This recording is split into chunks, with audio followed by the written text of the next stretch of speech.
Okay, good evening, everyone, and welcome to tonight's event. My name is Dan Goldman, and I'm the chairman of the Israel and World Jewry Committee at Congregation Beth Emek. It is my honor to introduce tonight's programming, Fighting Antisemitism, a conversation with Seth Brysk of the ADL. Please feel free to post questions in the chat at any time, and my co-host, Riva Gambert, will read them to you during the Q&A period at the end of the presentation. Tonight's presenter, Seth Brysk, is the regional director for the ADL Central Pacific region. Seth is ADL's representative to elected, religious, civil rights, and education leaders, technology influencers, law enforcement, and diplomats in Northern California, Utah, and Hawaii. He has also served as AJC's Los Angeles Regional Director, JCRC's Israel Center Director in Boston, San Francisco Hillel's Executive Director, a former cabinet member of the American Zionist Movement, provisional delegate to the U.S. State Department Committee on Religious Freedom, and representative to the International Holocaust Remembrance Alliance. Seth also served in the Israel Defense Forces and organized Palestinian-Israeli dialogue groups. Seth earned degrees from UC Berkeley in political science and Tel Aviv University in international relations. Most recently, Governor Newsom appointed him to the Governor's Council on Holocaust and Genocide Education. Congratulations, Seth. And with that, I will turn the presentation over to Seth.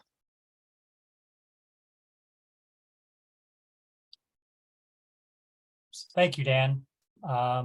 Thank you all for coming this evening and for having me speak to you tonight on this very important and timely topic, and unfortunately, one which still is one that we grapple with today. I am going to share my screen, so bear with me for a moment. Everybody see that? Okay. Thank you, Jason. And then how about now? Still the same thing? Okay, good. And you will see the subtitles on the bottom. So hopefully that'll help you. And then you still see that regular version with the one large image and the subtitles? Okay, very good. All right, so thank you again. I want to thank Beth Emek. I want to thank the JCC of Contra Costa, Riva Gambert, as I mentioned, Dan, Liz, Skylar, everyone who put together tonight's program. Really appreciate the opportunity to speak with you about this topic. Please be warned, I am going to show you some disturbing images. Some of them you may not find as disturbing, but they should concern you. Some of them will be a little bit more graphic. So this image, for instance, is one of them. This is taken from Telegram, which is a messaging platform with legitimate users, but extremists also like it because it provides encryption services. Now, that encryption is also valuable, for instance, to obtain accurate information from what's going on in Ukraine, because it makes it more difficult to monitor. So like any other tool, it can be used for good or used for ill, depending upon the intent of the user. So today I'm going to briefly introduce you to ADL so you understand who I am and the perspective that from which I'm speaking. Then I'm going to offer some reasons for the recent rise and an increase in anti-Semitism and extremism, along with some definitions, provide some information about what we're seeing in terms of the state of hate today at ADL. And then I'll also offer you some resources and some things that you can do. And I want to save as much time as possible for Q&A so we can engage. So please put your questions in the chat as I go along, so that it won't interrupt the flow of the conversation, and then we'll return to them at the end of the presentation. Okay, so ADL, the Anti-Defamation League, was founded in 1913. Here you see an image from our original charter. It mandates our work, quote, to stop the defamation of the Jewish people and to secure justice and fair treatment to all, end quote. ADL has always had a dual mission, both particular to the Jewish community, but also universal for all communities. This is due to a number of different reasons. Studies actually show that hate rarely confines itself and only targets one group. So when people believe a lie, or they promote a conspiracy or a stereotype about one group, they often will do so about others. If you will, it's a modern incarnation of Rabbi Hillel's dictum. If I'm not for myself, who will be for me? If I'm only for myself, what am I? And if not now, when? You can also think in a more modern sense of Pastor Martin Niemöller's post-Holocaust reflection. He said, first they came for the socialists, but I was not a socialist, so I did not speak up. Then they came for the Jews, but I was not a Jew, so I did not speak up. And then they came for me, and there was no one left to speak for me. The lesson being that preventing hate and extremism and anti-Semitism requires all of us acting against any form of bias and bigotry. Now, conceptually, it's important to recall, we all have bias. It's hardwired into our brains through evolution. We process millions of bits of information on a constant basis. And bias in earlier days provided shortcuts to determine that were helpful. And they determined, for instance, if a noise was a potential source of food or if we were about to become a meal. But today, in a more socially interconnected society, bias can manifest in very harmful ways. So this image you see is ADL's pyramid of hate. It's a visual reminder of the importance of disrupting hate at its earliest moments. At its heart, and bias grows, you see that it becomes more and more intense. And this is behind the philosophy of ADL and through our education workshops. So like the large bottom section of the pyramid, we all have biased attitudes. Some are implicit and some are explicit. And biased attitudes may manifest through stereotyping or microaggressions or language. Now move up a level and fewer people will actually act on their bias. This may happen through bullying, fewer people, or even through jokes, and fewer people still will engage in unlawful acts of discrimination. And a small fringe will commit violence to express their bias. And on rare occasions and unchecked by legal, moral, or other constraints, extreme bias can lead to genocide. So while the idea here is not that, of course, not everyone who has a biased attitude will go on to commit genocide, but those who do will first pass through these other levels of the pyramid on their way. And it helps to conceptualize this notion that words matter. So put differently, in describing the infamous Nazi concentration and death camp where over 1 million people were murdered, Holocaust survivor and ADL's former national director, Abe Foxman, says, quote, "Auschwitz was not built with bricks. It was built with words," end quote. In other words, he's saying society needed to dehumanize and demonize people before one would permit or participate as colleagues, neighbors, and even friends were rounded up and carted off for extermination. And sadly, we have seen this pattern repeat, words leading to action, even genocidal action, in Cambodia, Rwanda, today in China, and elsewhere. So we must take words seriously and stop hate whenever and wherever it occurs. Now, in the age of social media, virtual hate migrates and goes viral.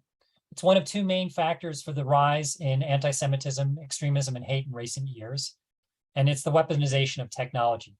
Again, a tool that can be used for good, but it depends upon who is the one using this tool. So ADL has responded by establishing a Center for Technology and Society. We understand very well that hate groups and individuals are exploiting tech to reach, recruit, and radicalize. And this leads from online to on the street. And we've seen it very recently. We've seen it in online expressions of Kanye West, the artist formerly known as Kanye West, leading to on the street activity of a group of known white supremacists who have particularly and virulently anti-Semitic beliefs. So there are a variety of ways that extremists themselves also use technology, not just to pick up upon an utterance or an expression like the one that was just mentioned. They include use of disinformation or to spread propaganda, using tech for recruitment or even indoctrination. It provides a larger access or to a larger community or even a global community. And in some cases, it's used to leverage the power of the cover and anonymity that online communities afford. This is sort of the modern day version of wearing the Ku Klux Klan hood to protect your identity while you go out and commit heinous acts. And actually, technology is used to commit acts of hatred. We've seen it used for disseminating and normalizing stereotypes. We've seen it right here in California used to make robocalls, to suppress voting, or even to broadcast bigotry. People have engaged in various forms of severe harassment like doxing which is the targeted publication of documents, personal documents for intimidation. We've also seen individuals and institutions targeted with swatting. This is a term used to explain the falsified calls to law enforcement, which are meant to instigate an aggressive armed police response. And in fact, in cases, there have been people who have been killed as a result of swatting. And we've also seen technology used to live stream terror attacks. Now, the coarsening of public debate during the 2016 presidential campaign and the Unite the Right rally in Charlottesville are two prime examples of the normalization of hate. Extremists were emboldened. They've stepped out of the shadows and into the mainstream. They use terms like alt-right, or they categorize themselves under a host of new groups, relatively new groups, or personalities who have emerged. These include the Proud Boys, who you see pictured here.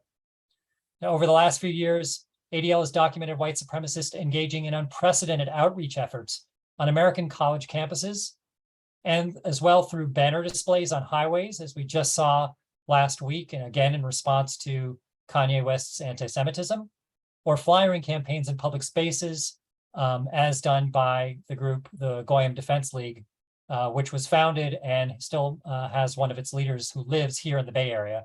And so we are inordinately targeted. We've also seen, technology. We've seen extremists emboldened to express trivialization of the Holocaust. For instance, as a Stanford professor did just last semester, as he purported to do in support of Palestinian self-determination. So these embracing of anti-Semitic conspiracy theories are we've seen coming from figures on political fringes on both the right and left. And we've also seen others like jihadists, all of them emboldened extremists armed with technology. So most expressions of hate are relatively easy to spot. To paraphrase former Supreme Court Justice Potter Stewart, quote, "You know it when you see it." But anti-Semitism is also similar to other forms, but also distinct from other forms of bigotry. So I want to talk about a definition or a few definitions before we examine the trend lines. Now, there are several good definitions for anti-Semitism. This one comes from the International Holocaust Remembrance Alliance. It's used by the EU and several member states, as well as Canada, Switzerland. The US State Department under the Obama administration adopted this definition, as well as many other global institutions and others. Now, one misunderstanding about anti-Semitism stems from the origin of the term. Let's be clear, there is no such thing as Semitism. There's not even anything necessarily such a thing as Semites, but rather there are Semitic languages which are a related group. They include Hebrew, Arabic, Amharic, and Aramaic. Now, the word was first adopted in the 19th century by the eponymous League of Anti-Semites. And this was under the leadership of the German politician Wilhelm Marr. And it was meant to give a scientific air to hatred which would be fixated on Jews, and also to help distinguish Jews as apart from Germans and other so-called superior races. Now, another misunderstanding: Jews are a people and ethnicity. We possess a common culture, language, and history. Now, while commonly considered a religion in the Western conceptualization, it's really more accurate to describe the Jewish people as possessing a code of conduct, or mitzvot, of which keeping kosher is one aspect you probably recognize. So that's an important distinction, because sometimes these terms or misuse of these terms or misapplication of these terms is meant to excuse people who are engaging in anti-Semitism, or to limit anti-Semitism strictly as that behavior which is anti-religious. And that is just falls way short of where the definition is. Now, the most useful aspect of the IRA definition is the extensive examples that they are providing. And so here you see some of them. I'll give you a moment to read through some of these definitions, or some of these examples, excuse me. So in particular, the examples here offer helpful guidance when criticism of Israel crosses the line into anti-Semitism. Now, it's implied, but I want to state unambiguously. criticizing Israeli policy, politicians, and actions are not anti-Semitic. In fact, ADL has criticized Israeli policy and actions and politicians repeatedly. You can find that on our website. But in order to understand when the criticism becomes bigotry, there's a simple mnemonic which is highlighted in this slide. It's called the 3D test, and it was first described by the former Soviet refusenik Natan Sharansky. And the notion is that if criticism is used to demonize, delegitimize, or apply a double standard to Israel, or the movement for Jewish self-determination, which is known as Zionism, then it is likely you are encountering anti-Semitism and not a legitimate criticism. So let's give even more of an example, a graphic example. Again, criticism is fair even if it is harsh, but comparisons to Nazism, the Holocaust, or other efforts to demonize Israel or Zionism, or to claim they are illegitimate, these are expressions of anti-Semitism. So for example, we've seen terms like Zion-Nazis used, or quote, Israeli or Zionist control of the media or the US government, unquote. These are anti-Semitic canards masked as legitimate political discourse.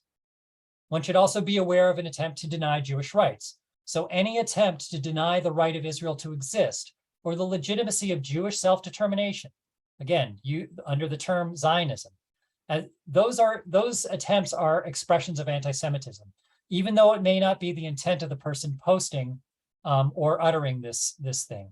And we saw it just recently at the beginning of the semester at Berkeley Law School, when clubs were asked to add to their bylaws a clause that would deny any access to their club or use of their funds or invitations as speakers to anyone who supports Israel's right to exist or considers themselves to be Zionist. Now, again, the depiction you see here, you see a cartoon depicting former Prime Minister, perhaps future Prime Minister Benjamin Netanyahu on the left. You may not feel this is a fair description of what's going on in the conflict. You may feel that it invokes this notion of the cycle of violence, which is unfair and doesn't allow for complexity or nuance or analysis of the current conflict. But it is a legitimate critique, even if you may disagree with it. Now, on the other hand, we see here this cartoon, which originally appeared in a Turkish magazine. It was extremely popular on Stanford University campus during the May outbreak of violence between Israel and Gaza. This comparison of an Israeli soldier to a Nazi soldier, in other words, comparing Israel to Nazi Germany, is an attempt at demonization and delegitimization, and therefore is an expression of anti-Semitism. And finally, I've mentioned the term self-determination a few times. I want to be clear. Self-determination is a core principle of international law. Jews claim it through Zionism, but also Palestinians have that same right as well. And it's for this reason that the United States, Canada, the EU, the UN, and many other countries and entities around the world support a two-state solution. This notion of peace and sovereignty for both people. It's this notion of self-determination, again, a principle that's found in international law. And Jews have the right to it, no less nor more so than any other group of people. So let's break down anti-Semitism into some of its core mythologies. And what I'm going to be using here are aspects from ADL's comprehensive guide, Anti-Semitism Uncovered. It is free to download on our website, adl.org. We'll provide you with some of those URLs at the end of the conversation.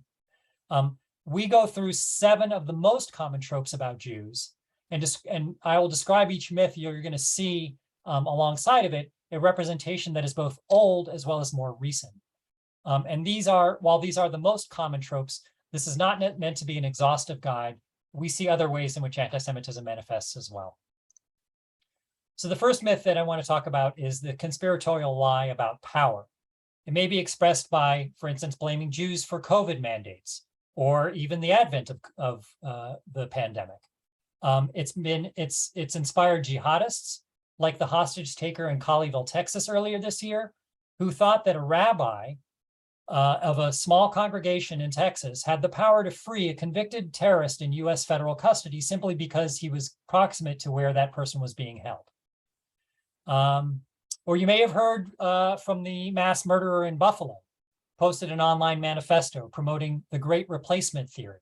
This is a conspiracy theory alleging that people of color are, quote unquote, replacing white people through immigration or through birth rates and other economic, social, and political means, and that all of this is being orchestrated by the Jews.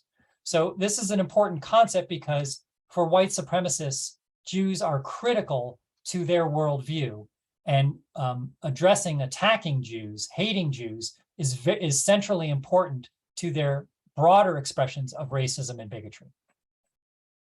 And again, we see these things espoused by both the right and the left. We've seen the Great Replacement Theory featured many times on Tucker Carlson's show on Fox News. We've heard Matt Gaetz, Texas Lieutenant Governor Dan Patrick, Representative Scott Perry. They've all spread in various ways this hateful and dangerous conspiracy in recent years.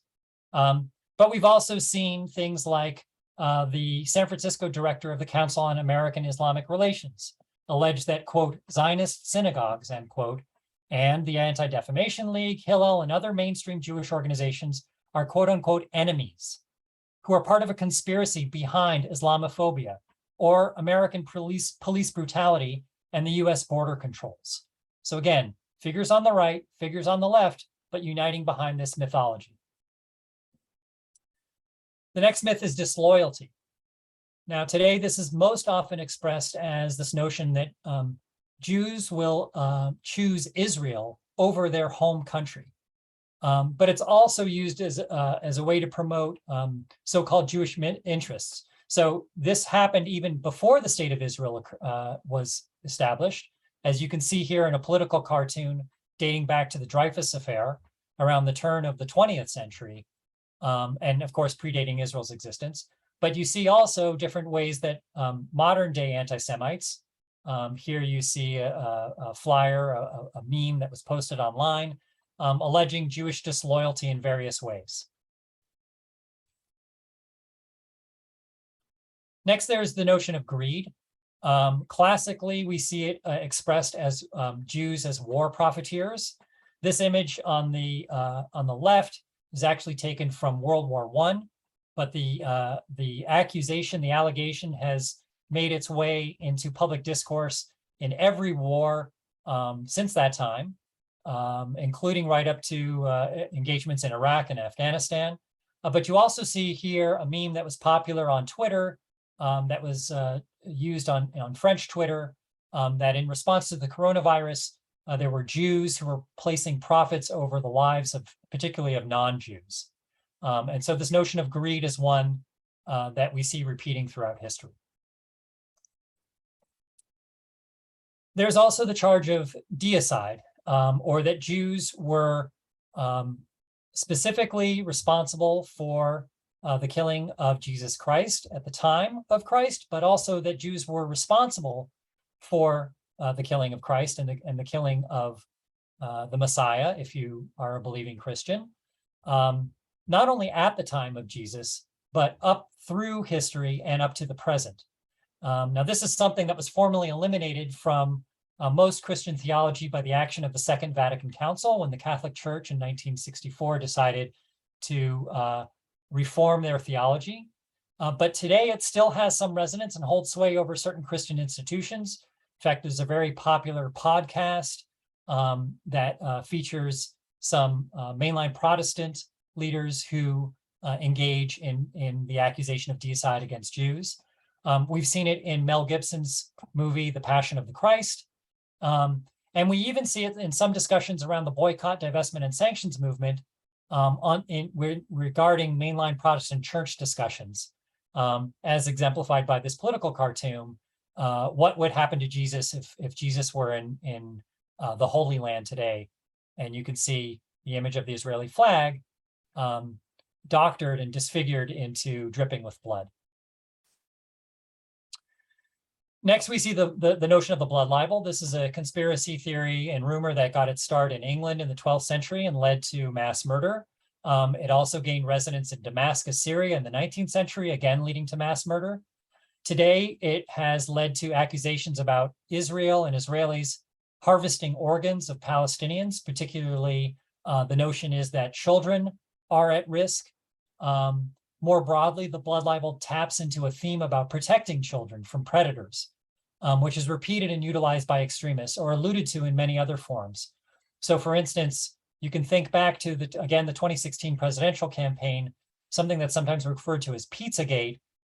This was an armed assailant who drove across several states with a rifle, who stormed a pizza parlor, shot up the pizza parlor. Fortunately, nobody was seriously injured, and took people hostage for a time because he thought that Jews, Democrats, and other elites were operating a pedophilia ring out of the basement of this pizza parlor in Washington, D.C.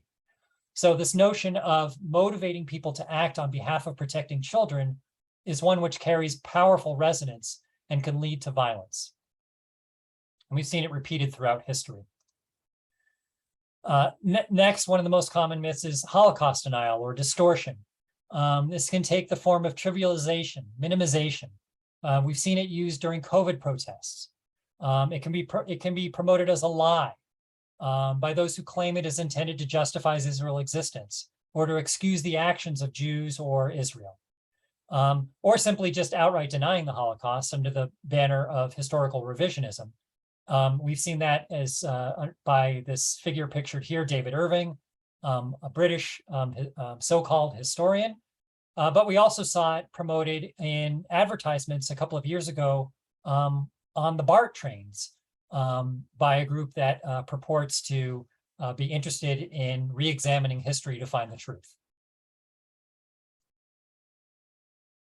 And finally, we mentioned earlier, so I won't go into detail, but the 3Ds of criticisms of Israel or Zionism, which actually cross the line into anti-Semitism. And here you see some graphic examples of how that might manifest. Now, these again are the most cited and often encountered aspects of anti-Semitism, but it's not exhaustive. So for instance, recently we heard the NBA basketball player, Kyrie Irving, assert that today's Jewish community is not real or authentic, that the only authentic Jewish people can be those who are African-American because all Jews were Black, and sort of seeks to deny an aspect of Jewish identity and Jewish authenticity. So there can be other ways in which anti-Semitism might be expressed. Now, it's also important to remember that anti-Semitism is different from other forms of bigotry and bias in some ways.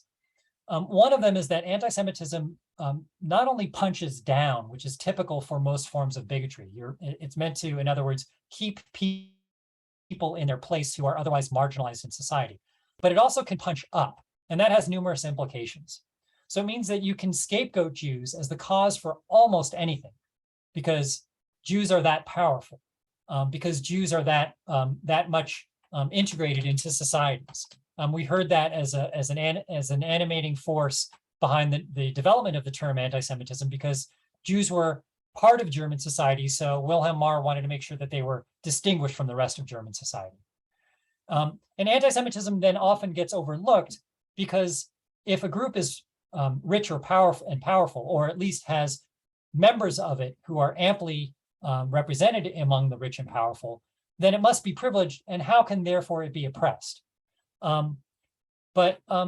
What we end up seeing is that anti-Semitism most often manifests as a conspiracy theory, and it blames Jews for a whole host of problems in society. So this could be anything from racism or civil unrest.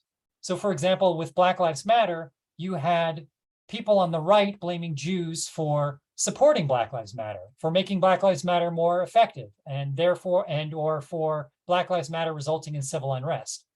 Or you had those people involved in Black Lives Matter, in some cases, blaming the Jews for some of the things that actually they were protesting against, including police brutality, as we heard about earlier. So it can involve other topics like wars, corporate malfeasance, political corruption, pandemics, ecological destruction, economic hardships. All of these at different times have been blamed on Jews. And you see Jews being portrayed as communists or capitalists, pacifists or warmongers, non-whites or representing the worst of the white race. In other words, whatever it is that you want to use anti-Semitism for, it can invariably be shaped and utilized for your particular purposes. Now, we measure hate in a variety of ways. At ADL, we conduct an attitudinal survey through a set of questions we developed with social scientists at UC Berkeley, beginning in 1964. Now, at that time, about 29% of Americans held anti-Semitic attitudes. But over time, the number has declined, and in recent years, it's remained relatively stable at around 12%. Now, that's pretty good, but out of a society of over 300 million in America, it means that there's still at any given point well over 35 million people who hold deeply anti-Semitic attitudes. But attitudes do not equate to actions, and so for that, we produce an annual audit. Now, our most recent audit is the one in 2021. And you can see here that our audit last year reached an all-time high. Over 2,700 incidents in the United States, averaging more than 7 per day. And this represents a 34% increase year over year. And it's not only is it the highest in the last decade, as you can see, but it's also the highest on record since ADL began tracking anti-Semitic incidents in 1979. Now, some people have criticized this figure and saying that we've just become better and more organized at gathering anti-Semitic incidents through a variety of means, including our online portal. But even if you eliminate some of the newer methodologies that we've employed to gather anti-Semitic incidents, you would still find that the number of incidents last year outstripped any of the prior years that we measured. Now, ADL measures not only unlawful incidents, which would be considered hate crimes, but also lawful expressions of hate. And we do that under the categories of harassment, vandalism, and assaults.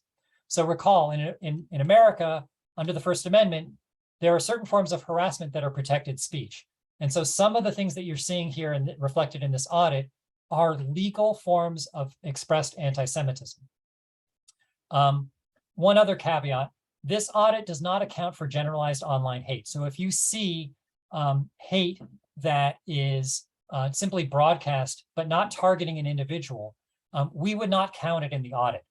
So for instance, Kanye West's utterances of anti-Semitism that have made its way into the news, or that of Kyrie Irving's that I just mentioned, those would not qualify as anti-Semitic incidents for our audit because no individual was particularly targeted. And moreover, there are other ways of online hate and harassment that are developing as haters are innovating. So typically we think of Facebook, Twitter, and Instagram and others, but there are new forms that are emerging. And one of the newest forms to emerge during the pandemic was Zoom bombing. And I know that Beth Emick was actually one of the earlier incidents of Zoom bombing. Now, ADL was among the first to identify this trend. And we documented with the company Zoom that incidents targeting Jewish individuals and institutions are greater than all other identity affiliations combined. So we see here some screen grabs from the earliest Zoom bombing incidents. And this prompted ADL to advise Zoom to create a series of security protocols as part of their default settings. So for instance, tonight you'll see there's a small green security shield with a check mark in the upper corner of your Zoom. Those are some of the new security upgrades that we advised and that Zoom implemented. This includes things like randomizing meeting numbers, creating waiting rooms for attendees, or bolstering the host controls so that administrators can stop Zoom bombing when it does occur. At the bottom of your picture here, you see Andrew Ehrenheimer. He's the administrator of the Daily Stormer, which is a neo-Nazi website. And in addition to these Zoom bombings, he's been responsible for mass flyering of racist and anti-Semitic content at over 50,000 unsecured printers on college campuses across the US and right here in California, including at Stanford, UC Berkeley, San Francisco State. And he did all of that in one afternoon from the comfort of his home. So what he found was many universities have networked printers that are open and unsecured, purposefully so that students and professors can print out their work at any of the printers around campus. So he simply logged into these network printers, again from the comfort of his home, and had them print out a very large swastika with anti-Semitic content and racist content, particularly targeting the African-American community.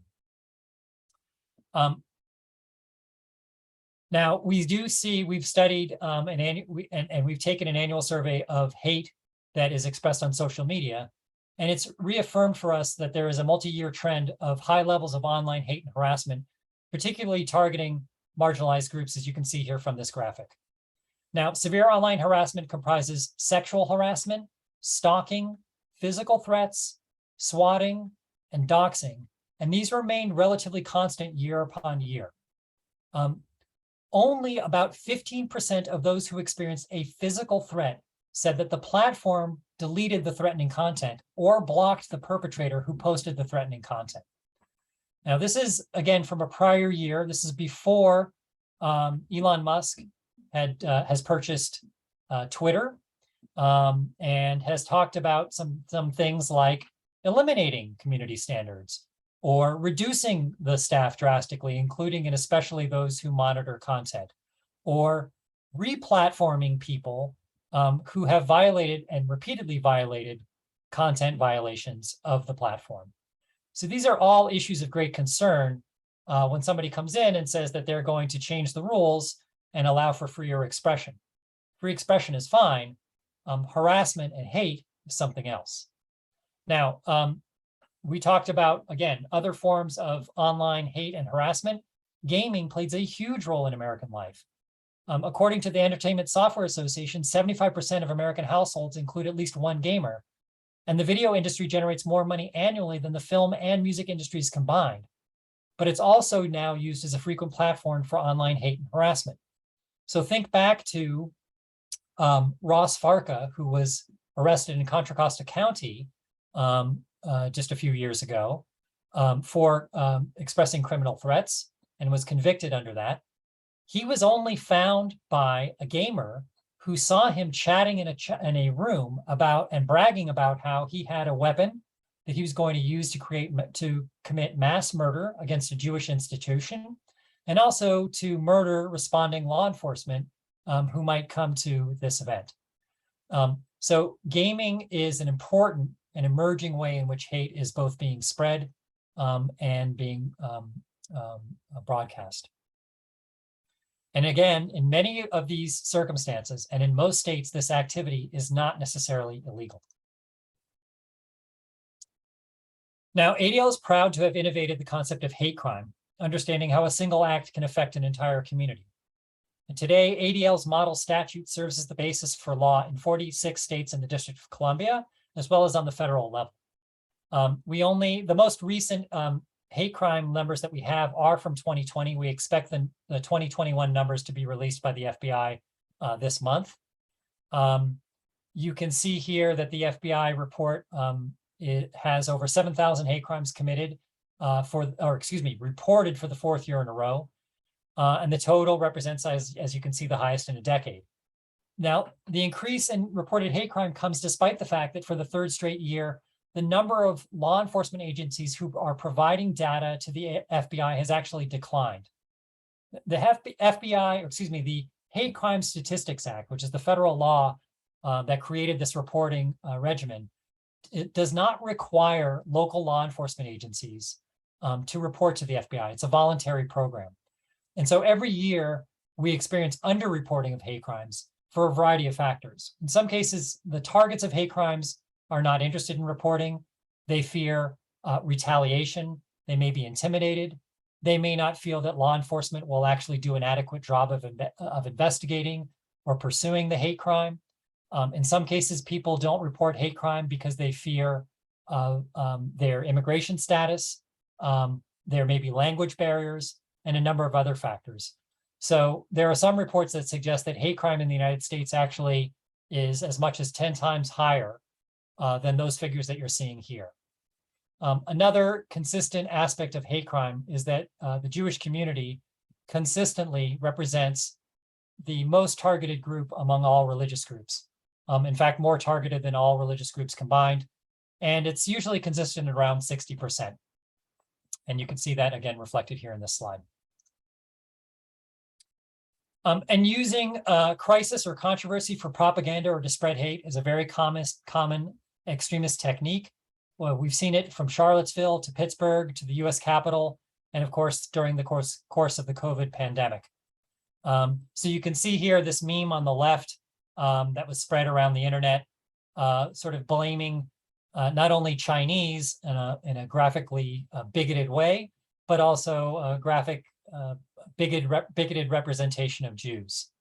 And we've seen numerous ways in which the pandemic was invoked to target members, not only of the Asian Pacific Islander community, but also other communities, resulting in a surge of hate incidents locally and across the country.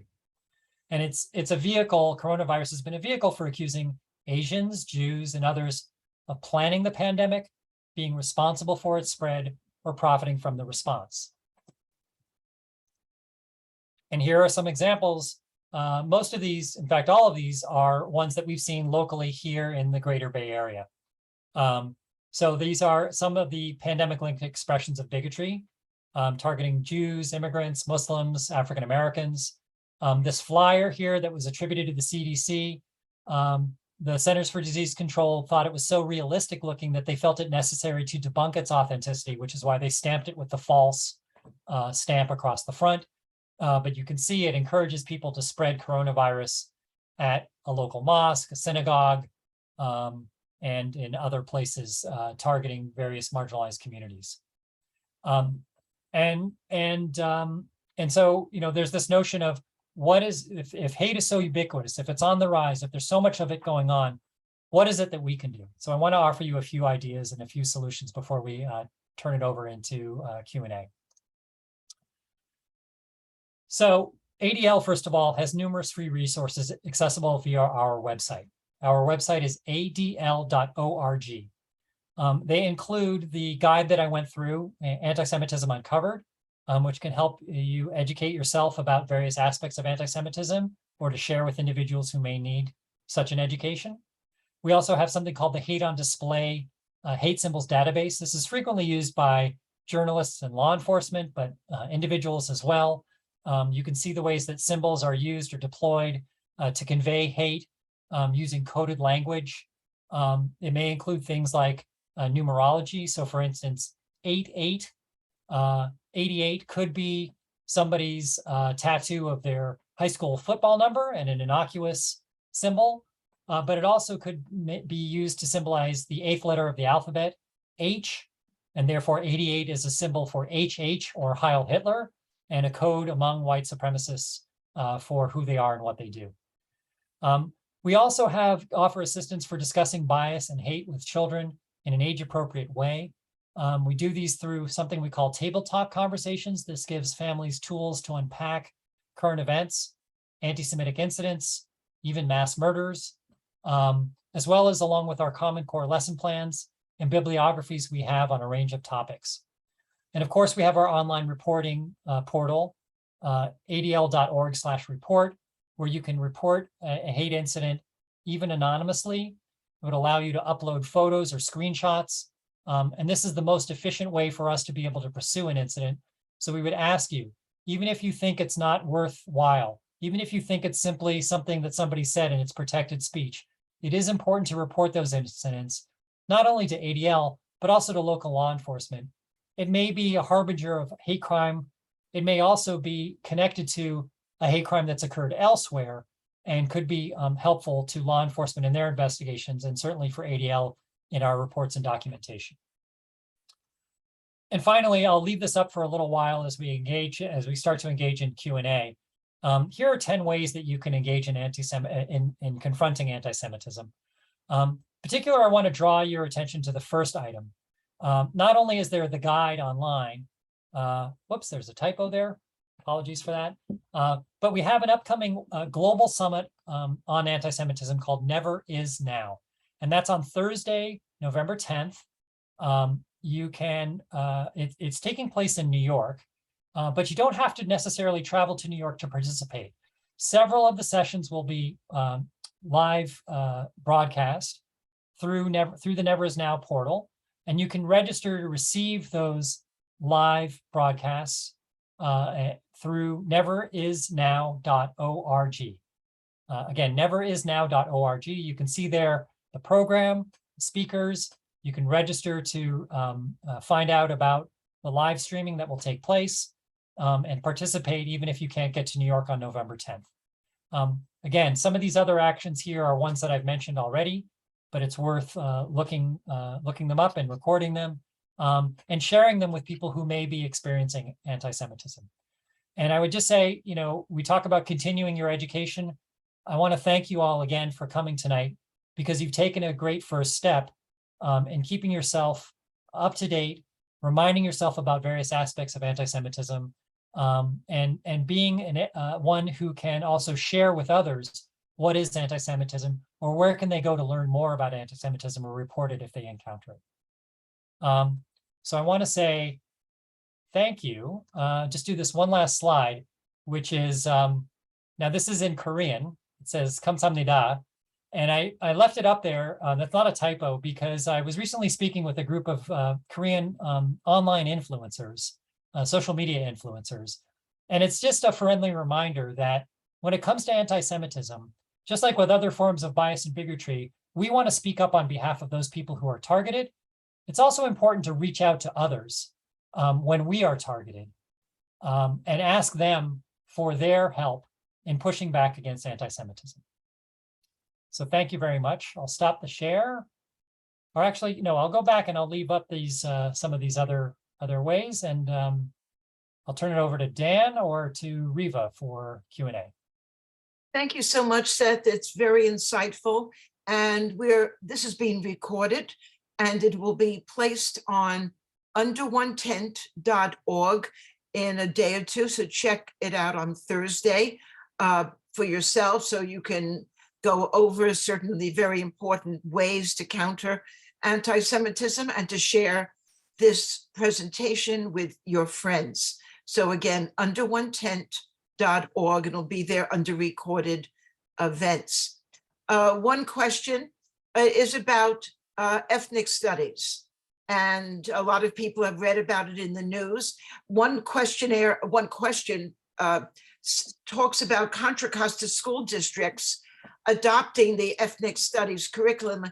And there may be a confusion about the one that is the formal ethnic studies curriculum signed by the governor, and the ability of individual school districts to choose a company or companies that provide additional, and for at least my viewpoint, not particularly pro-Israel or pro-Jewish lesson plans and greater instruction. So do you want to talk a little bit about that? Thank you. Sure. Thank you for the question, Riva. So just a point of clarification. It's important to note that the Contra Costa County School District did, not Contra Costa, it's Castro Valley School District did not adopt a curriculum. They contracted with a group which included many of the authors of the first draft of a state model curriculum. So let's do a little bit of recent history. The state decided to create a model curriculum for ethnic studies as part of an effort towards adopting ethnic studies as a course of study within high schools. When they did so, the State Board of Education set up a group that drafted a model curriculum. The very first draft of that curriculum included content which was anti-Semitic. It included support for the boycott, divestment, sanctions movement. It demonized Jews and Israelis, and included some very harsh anti-Israel bias as well. As soon as ADL and many other groups were made aware of this, we immediately raised the red flag, and the State Board of Education rejected completely that first draft. The eventual draft that was adopted for their model was the fourth version. That fourth version includes lesson plans, including a lesson plan that was created by the Institute for Curricular Studies, which is a project of the JCRC here in San Francisco. It included another lesson plan about the Jewish American experience that was created by another institution created by the Jewish Community Relations Council called JIMENA, Jews, Indigenous, and Middle East and North Africa. So the model curriculum that the state formally adopted, and that became codified into the State Board of Education, is one which does not contain anti-Semitism. Now, those people who drafted that first draft, who wanted to include this radical sort of Marxist ideological propagandizing jargon, filled with jargon curriculum, went off and started their own organization called the Liberated Ethnic Studies Institute. They are offering themselves as ethnic studies professionals and experts who can provide instruction to high schools across the state who might need to have professional development trainings. Now, unfortunately, there's nothing that prevents school districts from adopting them as trainers for their professional development. On the other hand, they are being very careful, in part because they understand very well that the content of their original curriculum had anti-Semitism in it. They're being very careful to say that they're not necessarily promoting that curriculum. That's not good enough for us. It's not good enough for people in the communities who are affected. And so it's very important. There are over 1,800 school districts across the state of California. It's critically important that parents and community members are aware of what's going on at your school boards, are aware of what's going on in these discussions about the adoption of curriculum, because there was a second law that was adopted which mandates the study of ethnic studies for 1 semester for anybody who wants to graduate high school in the state of California in coming years.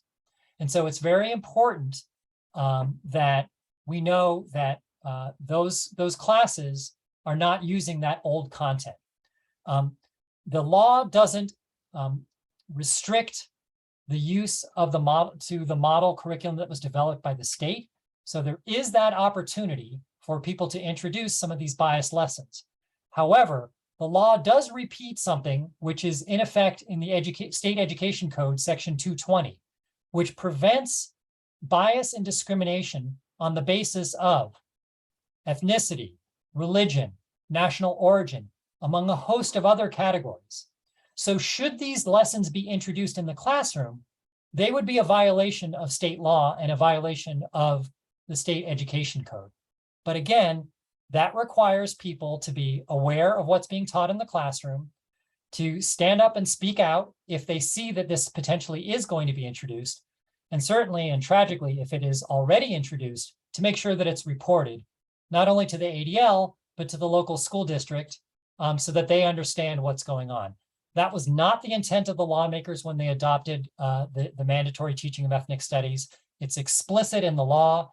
It was explicitly made also the case by Governor Gavin Newsom when he signed it into law, which is why he vetoed an earlier version of this law.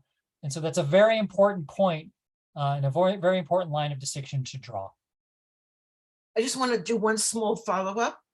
Sure. What can parents do to know whether or not this radical a lesson plan is included, especially because I've taught high school in the past? Students don't necessarily tell their parents everything, and parents being intrusive may not get the information. So is there anything we can do as parents, grandparents, to find out what is really happening? I think it's important to have those conversations with your students, to make sure that you're aware of what's going on in their classroom. What textbook are you using? What lesson plans are you using? What articles will you be reading? What will be covered in your unit? I mean, this is good parenting, generally speaking, to know what's going on in your student's life, because there could be all kinds of other things going on. There can be bullying. There could be other aspects of anti-Semitism going on at the school, or other forms of bias and bigotry that are being expressed that your student may not necessarily want to talk to you about. So don't just limit your conversation to how was your day, or did you have fun at school today? But dive a little deeper and ask them a little bit about what it is that you talked about in school. What did you learn in school today? What's going on with your homework? Can I help you? Can I see what you've been assigned? Those sorts of things. An active and engaged parent or grandparent or relative is somebody who's going to be very helpful and critical to the success of that student. typically ethnic studies and classically ethnic studies involves the four original groups. These are African Americans, Native Americans, Latino Americans, and Asian Pacific Islanders. Most of what you're going to see in ethnic studies in the classroom is going to be focusing on these groups. But if it starts to go beyond those groups, there may be others, and it may be legitimate to learn about Hindu Americans, Sikh Americans, to learn about Armenian Americans. I mean, these are large groups that now live in the state of California, have contributed significantly to our communities and to our history, and are worthy of covering and consideration in the discussion of the topic. But there may be others as well that are entered into. You shouldn't assume necessarily, for instance, that a lesson plan about Arab Americans or even Palestinian Americans is going to be anti-Semitic, but it's also worth finding out what's going to be included in the lesson and what's going to be discussed. And if it's going to promote things like BDS, boycott, divestment, sanctions, if it's going to focus on the notion that Palestinian American identity is only seen through the lens of Israel, then you probably have some problematic material on your hands. And I would just say, like many other things, you don't have to be an expert. Let the experts decide.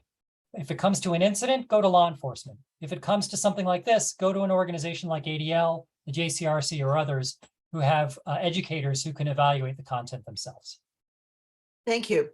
On chat, there's a very invigorated conversation about anti-Semitism on campuses, anti-Israel on campuses, whether it's the left or the right. And that seems to be a major conversation point in the Jewish community. Let's start with campuses. What do you say about the political orientation? And elsewhere, like at Charlottesville, of course, you had people more to white supremacists. Would you say that both radicals, extremists, use anti-Semitism? And how does the Jewish community talk about it without just pointing fingers at Democrats or Republicans? Right. This is maybe the simplest question you're going to be asking me tonight, because the answer is yes. There is anti-Semitism that's coming, and I mentioned it several times in different ways throughout the presentation. There's anti-Semitism that is coming from both the right and the left, and not just the right and the left. And so we see it on college campuses from the right and the left, and we see it manifest in many different ways. I would say this, for those people, and I haven't been following the chat, so I can't see the back and forth that's been going on. But if you are in your chat and asserting that, no, anti-Semitism really, and the real danger is only coming from the left, or conversely, no, the anti-Semitism is really only coming from the right, and that's where the real danger is. The answer is you're right. It's coming from both, and they are both a danger. And they're both a danger for a variety of reasons. But I would also add, moreover, if you are somebody who's repeatedly and consistently saying, no, it's from the other side of the political spectrum, then you have a job to do. Because the most effective advocate for stopping anti-Semitism when it's directed and it's coming from a particular political point of view is somebody who comes from that political point of view. So if you are conservative, your voice is going to be extremely vital to ask fellow conservatives to call out anti-Semitism every single time it comes from other members who identify as conservative. And conversely, if you identify as a progressive and you are saying, no, it's only from the right, no, you are uniquely equipped to call out anti-Semitism emanating from progressive circles.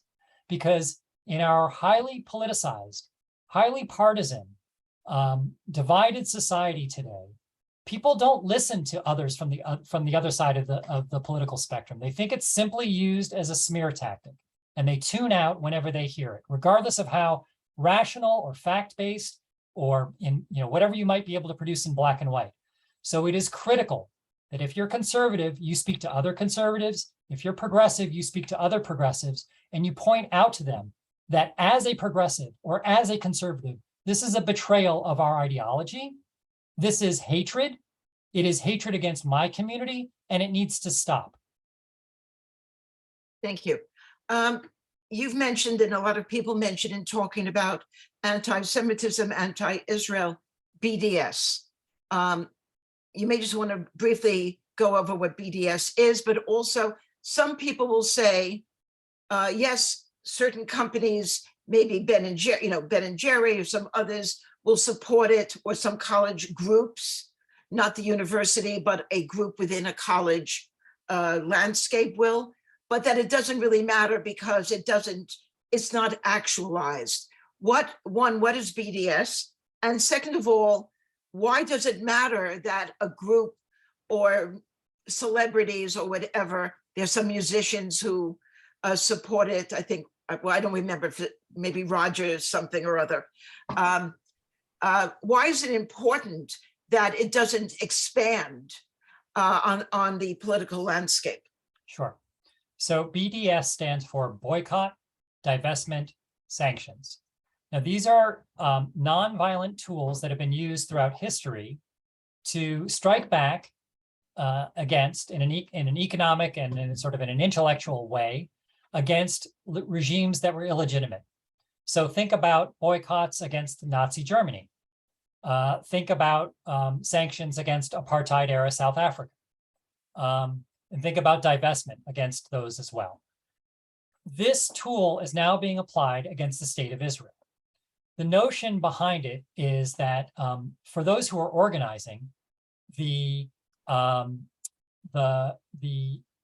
this program is meant to demonize and delegitimize the state, to put it on the same par, Israel, on the same par with Nazi Germany or again, apartheid South Africa. This notion that it's not a legitimate state, that therefore you should use these very harsh, draconian economic or intellectual tools against the state. Now, most people who are adherents of BDS don't understand fully what the ramifications of this movement are. They are trying to do something positive towards the creating a solution between Palestinians and Israelis. And they see this as a nonviolent way. Unfortunately, they're being misled by a small but highly organized and highly motivated group who do have a clear understanding of what it is that they're trying to do. By the way, you can go to the ADL.org website and just search for BDS, and you'll find reporting on it and a longer explanation of what it is. But one of the reasons why it's very important to push back against BDS and to not allow for it is, not only is this an expression of anti-Semitism because it's a form of demonization of Israel and delegitimization of Israel and of Zionism, but it's also a way of normalizing that hate. We talked from the start about why have we seen such a rise in hate crime, in extremism, in anti-Semitism in the last few years. And one of the main driving factors is the normalization of extremism. And this is a very fringe, very extreme movement, which is now entering slowly but surely into the lexicon, into the conversation. It's become part of the political discourse on college campuses and among some corporations. So it's very important to understand when people are talking about this movement, what it really stands for, what it's about, and you can understand a little bit from what I was just explaining. But again, if you go to the website, thank you, Skylar, and you'll be able to see a little bit more about what this movement is and why it's so important to understand it and to confront it at its earliest moments. Especially because the college students today are the future leaders of our country. Absolutely. Someone talks about gaming, talking about anti-Semitism in games. Does the ADL or local JCRCs reach out to the gamers themselves to try to remove the prejudice from their platforms? Yeah, so we have ADL is a bit unique in this space. We have the Center for Technology and Society. I'm not aware of any other organization like ours that has it. There are some other institutes that are part of Stanford University or New York University or some other places that are doing some studies, but we actually take it to the next step. We're not working directly with gamers. Well, that's actually not true. We've done things like we've had hackathons where we've asked gamers to develop games or to develop aspects to games that might be utilized as games that not only will push back against hate or extremism that's trying to be spread over a platform, but actually create whole new games where these types of actions can't take place. But mostly we've been working with the gaming industry itself. We've gone directly to EA Sports and some of the other major gaming outlets, Nintendo and the like, and working directly with them, Microsoft and others who are developing the games to make sure that they close the loopholes, eliminate the backdoors, are aware of the things that are going on their game site. There's also gaming communication platforms. We alluded to it before, places like Discord and others that are sometimes used as an alternative method for communication among extremists. So that's important to be aware of. These are communication platforms that are unmoderated. So it means that there's nobody really keeping track of what's going on. And I mentioned earlier, this is how we caught this individual who was planning a mass murder event in Contra Costa because a fellow gamer reported his very disturbing activity. I mean, he was very easy to spot. His screen name, I believe, was Hitler 6 million, and he used an anti-Semitic multiple parentheses around his name. But sometimes it's not that clear cut. So again, this is another reason, especially because young people are so active in gaming platforms. It's another reason to play an active role in your child's life, to understand what they're doing. You're not going to sit and watch over their shoulder all day long as they're playing. Look, my children have used these games as well. And sometimes these games are otherwise totally harmless. There's a game called Animal Crossing that we've seen, which is intended really for elementary school children. So it's a lovely game. It's the most popular game in the Nintendo game system. We've also seen white supremacists successfully hack into it. And above the schoolhouse where this little cartoonish figure is going to school, they raised a Nazi flag. And you can read about it again on the ADL website. There's a report about it. And we raised the red flag to Nintendo that this was something that they needed to try to address and fix. So, again, there's no way to be there all the time, have a conversation with young people about the gaming that they're doing, make them aware of it, and make sure that they're aware of what they can do if they should encounter it. I don't know if Dan is trying to say we're coming to the end. Dan, are you saying that? No. Oh, What no? gave you Okay, that we have a- impression? We have a few more questions. We have about we're going to 9 o'clock, so Oh. up until 8:55, and then we'll say goodbye. Thank you. Okay, thank you. Does the ADL, or do we say the Pew Report, the survey of American Jews, does it show, or maybe you want to discuss it, that pro-Israel is becoming much less important among people under 40? And is there anything we can do about making wherever you stand politically? And today, of course, was the Israeli election. So we're all going to look on the web right afterwards to see what's happening. But is there anything we can do to connect more Israel with the Jewish people, whether or not you support one political party or another? Yeah, I mean, I think this goes back to involvement in a child's life from the earliest possible moments, and giving them an opportunity to understand, to experience Israel, to experience it in its fullest form. Israel is a wonderful, diverse, vibrant society, which has its share of problems like any other society. So sometimes we've heard some of the worst anti-Israel advocates are people who grew up maybe in a Jewish home or grew up learning about Israel, but only learned about Israel from a very rose-colored sort of version of Israel, a very sort of fantasy and fairy tale version of Israel.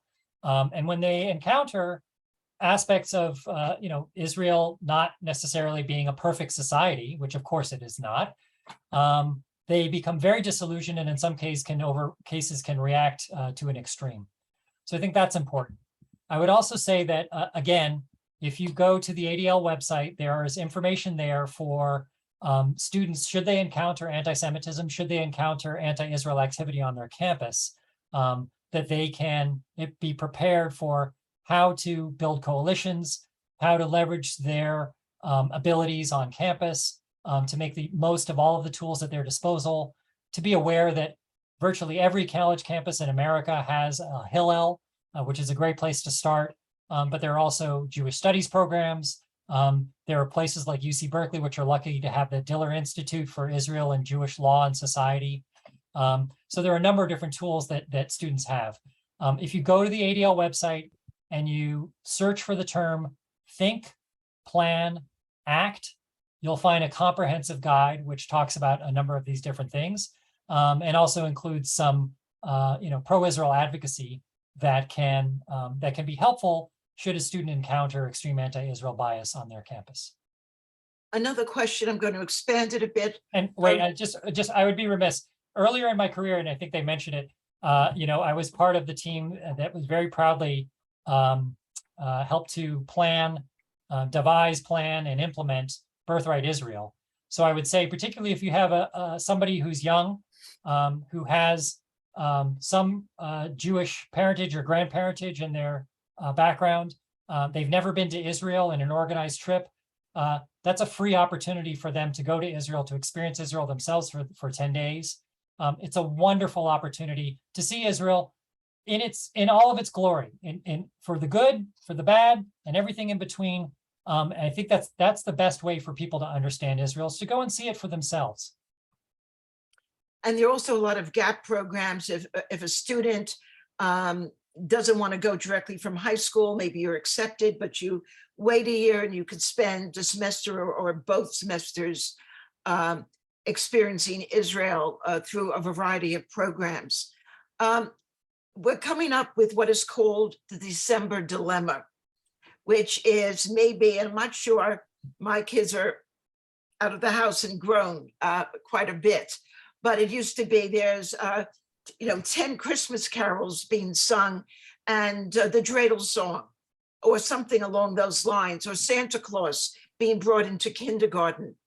What should be the first step? And then the second step, when a parent or grandparent sees this, do they immediately run to the ADL or JCRC, or do they try to talk to the principal or the teacher?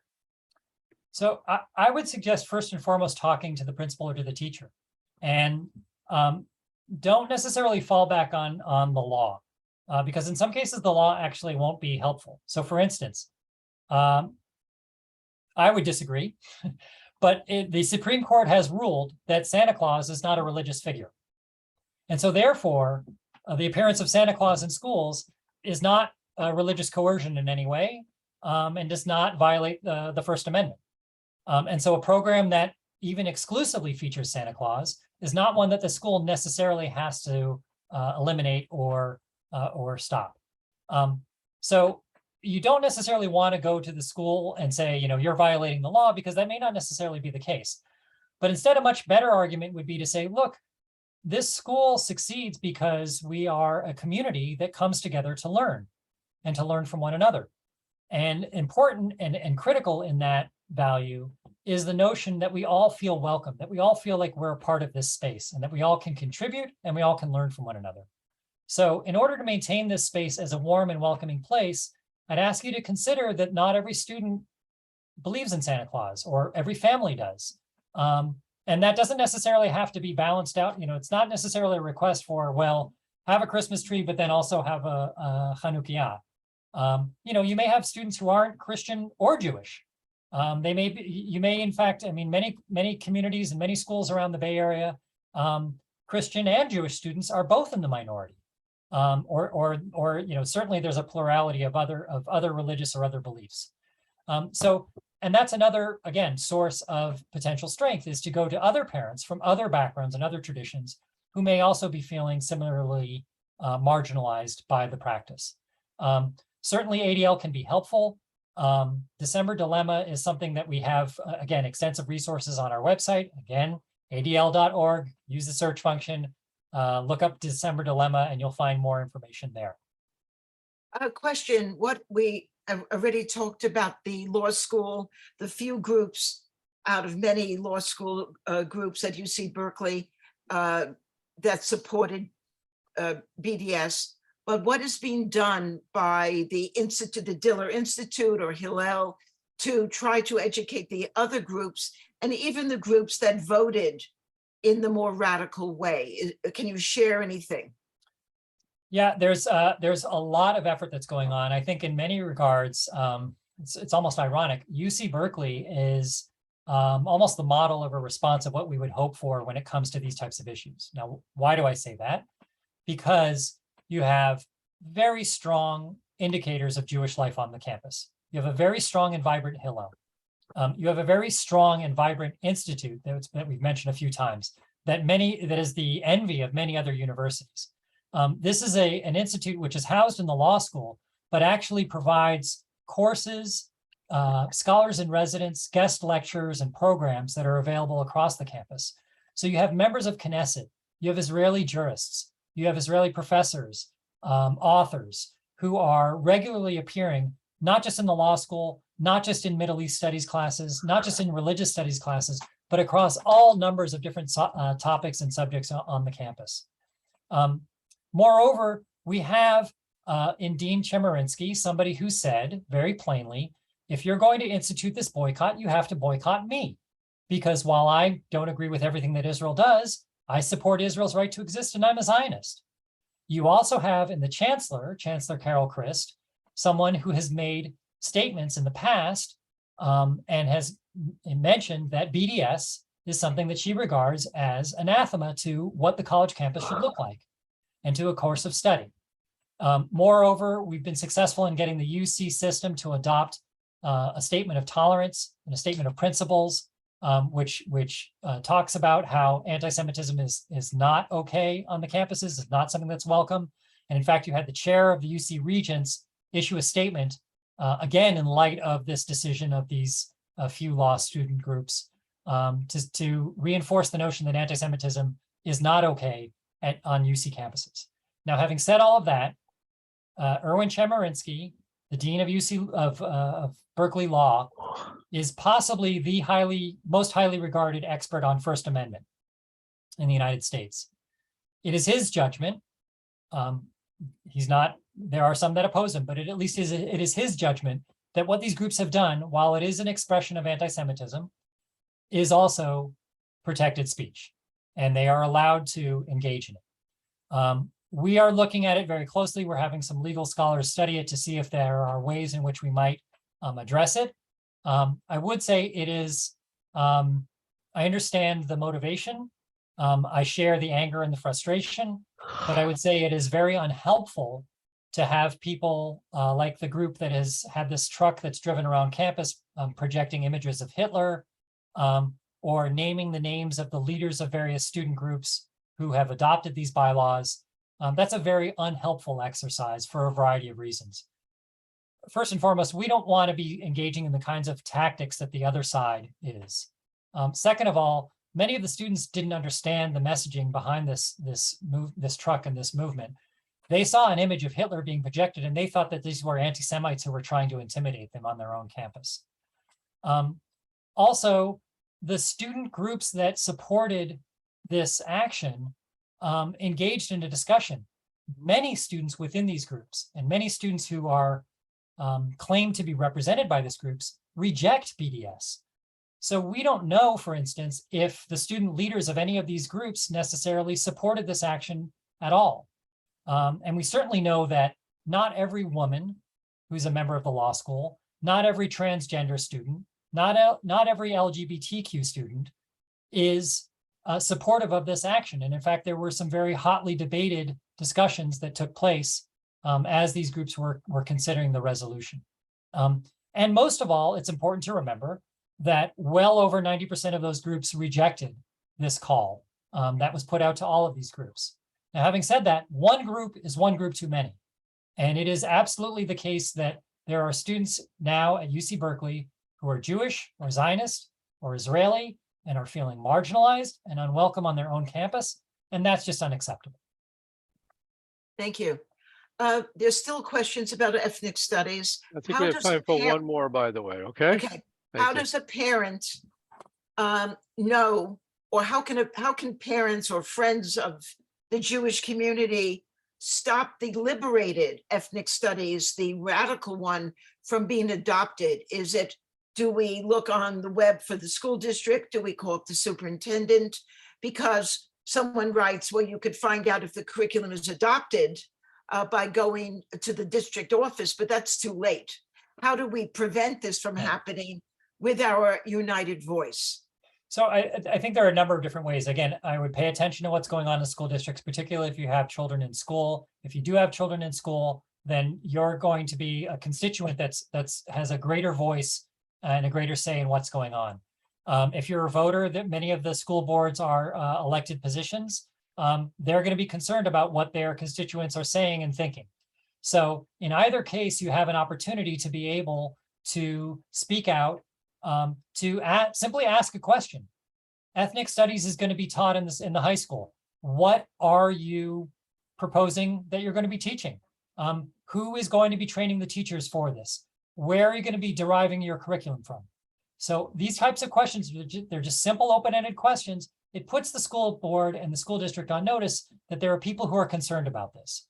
Now, you could also add, I am concerned about the Liberated Ethnic Studies group, which is trying to, rather than use ethnic studies to help us understand one another, pit us against one another, or to use it for propaganda purposes, or to get students to learn jargon rather than gain a full education.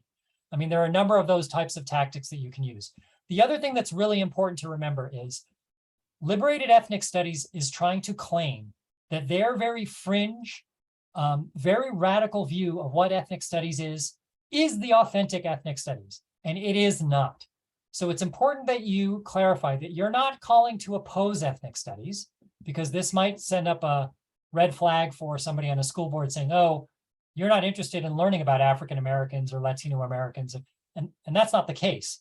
You simply don't want to have bias against Jews introduced as part of this course of study. So make clear that you're not opposed to ethnic studies. In fact, you think it can be very helpful, and studies actually have shown that it can be very helpful to a student's education. But like many other things, you want to make sure that it's being utilized for the right reasons, and that it's not including a liberated view.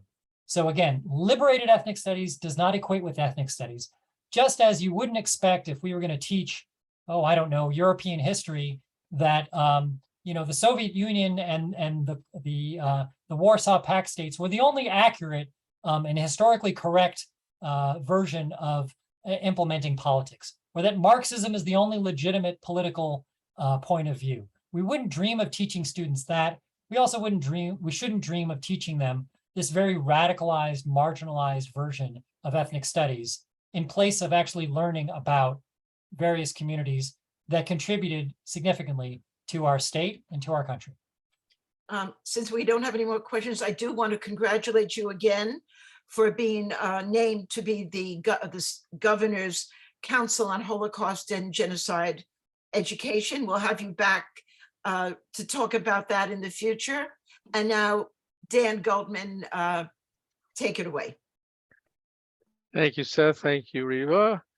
Again, thank you, Seth, for your presentation tonight. I'd also like to thank the Contra Costa JCC Under 110th, Congregation B'nai Shalom, and Diablo Hadassah for their sponsorship. Lastly, thanks to all of you who attended. Please be on the lookout for more programming coming your way from Congregation Beth Emek. Good night.